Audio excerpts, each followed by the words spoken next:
Hello again. Now the main stories in London.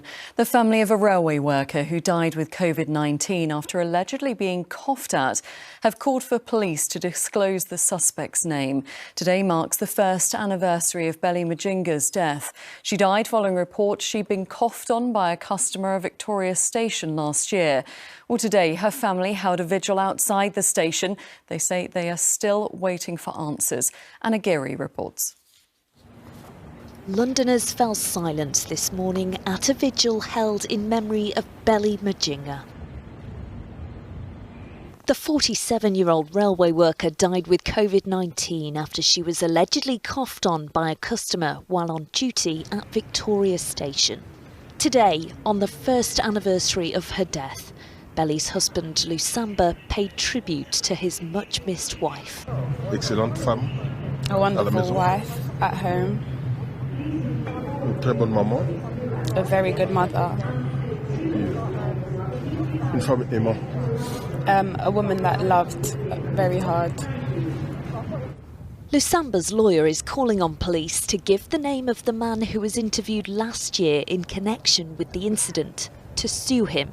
The British Transport Police have the name of the assailant, but they won't disclose it to us, and so we've now complained to the IOPC about that refusal, and we don't know why the BTP are protecting this man. In a statement, British Transport Police told us we would only release someone's name in the public domain if and when criminal charges have been brought against them. There are also renewed calls for a public inquiry into Belly's death. Those here today want answers from Govia Thameslink about why Belly was directly working with passengers when they knew how at risk she was of catching COVID. They also claim she wasn't given adequate PPE and say her death could have been avoided. But Govia Thameslink say at the time Belly's condition was not classified as vulnerable and that the incident took place before there was government guidance on face coverings. A decision on whether to hold an inquest into Belly's death is expected to be made by a coroner within the month. That will determine whether a public inquiry is launched. Anna Geary, ITV London. London has administered the least amount of coronavirus vaccinations compared to the rest of the UK. New NHS data shows that just over 3,770,000 jabs were given to people in the capital between December and April, while in comparison the Midlands gave almost 6 million vaccines in the same period. The mother of missing teenager Richard Okorigeye has spoken of the hell of still waiting for news 2 weeks after he disappeared. 19-year-old Richard hasn't made contact with his family since leaving his home in Ladbroke Grove on the evening of the 22nd of March. Police are continuing to search the Epping Forest area where the student was last seen on CCTV in the early hours of March the 23rd. Following the Prime Minister's press conference, the announcement that outdoor hospitality will be among those reopening next week is welcome news to many of the capital's venues. Pubs like the Nag's Head in Covent Garden, which has outdoor space, has already seen a rise in bookings. As it stands, we have 11 tables outside.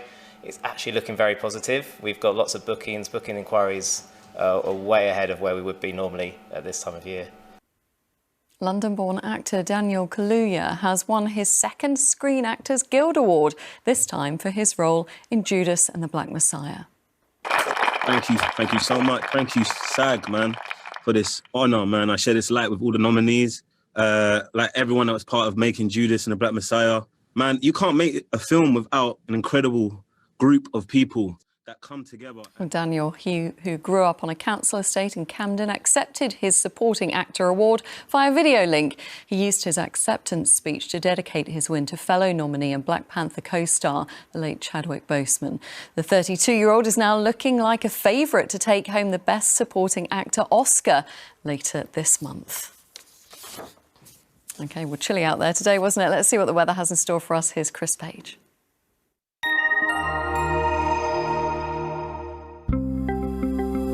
Making the most of it, whatever the weather. Octopus Energy sponsors ITV London weekday weather.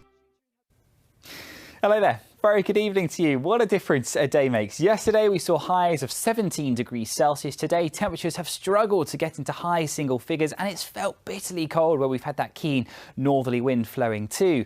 As we go through this evening and overnight, there's still some clear skies around, and with that northerly airflow continuing, it will be another cold night to come. The blues on the chart here suggest that temperatures could get below freezing as we turn to tomorrow morning, which means a very chilly start for Tuesday.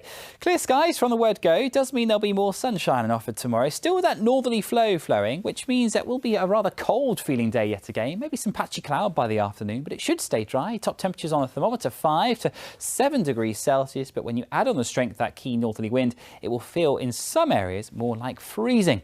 As we go through Wednesday and Thursday, high pressure is still with us, but it changes that wind direction, giving us this westerly airflow. A little warm front will bring something a little less cold as we go through the rest of the week, but then the chance of seeing some further light rain as we end on Friday. But for all of us, at least, it won't be as cold. Take care. Octopus Energy sponsors ITV London weekday weather. Well, that's all from the London team for now. We'll be back tomorrow morning. But for more of us here, enjoy what's left of your Easter bank holiday. Bye-bye.